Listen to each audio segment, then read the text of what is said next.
And then our pain became our music. In silence, we unraveled. Sometimes I'm drawn to pain the way a moth is seduced by the light. Tonight, it comes over me in a wash. I lean into it, accepting and dutiful, like a child note to my grandmother, and then the windshield was blurry with my tears because it felt violating to think of him in such a vulnerable state. We sat quietly, letting the words touch our bones and humble us into stillness. 2 minutes earlier, the radio had blasted the slow jams from the 90s. Our voices had cracked at the choruses, spilling out joyfully over the whir of passing traffic. And then our pain became our music. In silence, we unraveled. Sometimes I'm drawn to pain the way a moth is seduced by the light. Tonight, it comes over me in a wash. I lean into it, accepting and dutiful, like a child who's just been praised for his or her manners and now goes around handing off please and thank yous to strangers proudly. I want to study the geometry of my emotions, hold vigil to the experiences that led up to this moment. It was February, but it felt like April outside. I crossed the street, the girth of my laundry bag in my arms, causing me to lean back slightly and waddle. A pair of eyes gazed up at me beneath a mop of black curls. "Can I help you with that?" I laughed. 4 weeks later, those curls slept next to me in bed. I fell in love with them the same way I fell in love with the shape of your imprint in my sheets. It's easy getting used to things. I did laundry the Friday I was supposed to leave the city and spend 4th of July weekend with you and your family. Instead, I packed for a trip to visit my own family.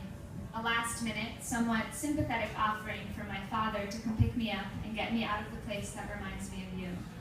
I peeled through the dirty clothes and lingered on the pieces that are yours. No matter how convinced I am that we should not be together, I will cling to these items tenderly. They are folded neatly in my drawer, tucked away beneath other colors and fabrics.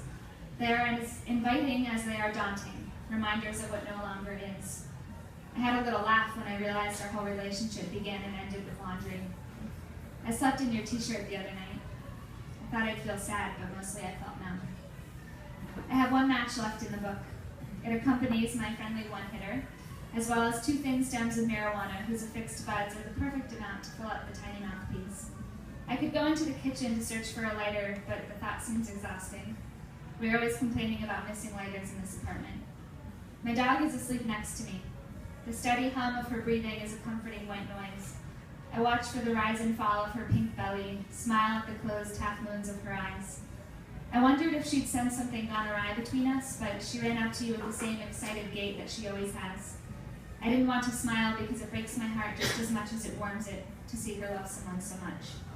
Watching you interact with her made me momentarily forgive you for all the bullshit. I used to experience anxiety when walking down the streets of our neighborhood if I didn't know where you were or what you were doing. I never realized how anxious I was until I finally let you go and for once fell asleep without wondering. I'm still curious of your whereabouts, but I no longer feel attached to the answer. I spent too many nights not being able to breathe properly because I wasn't physically next to you. The metallic glow of my computer screen taunts my eyes, but I keep staring.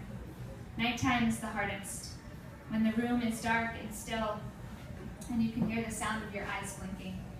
You stood in my room weeks ago expressing your fear and having to read about yourself in one of my future stories. What if this doesn't work out and then you're writing about me in the past tense? I laughed, except now I am writing about you in the past tense. My sheets don't remember what your body feels like, and I'm beginning to forget the nuances in your facial expressions that varied between making love and fucking. We had good sex.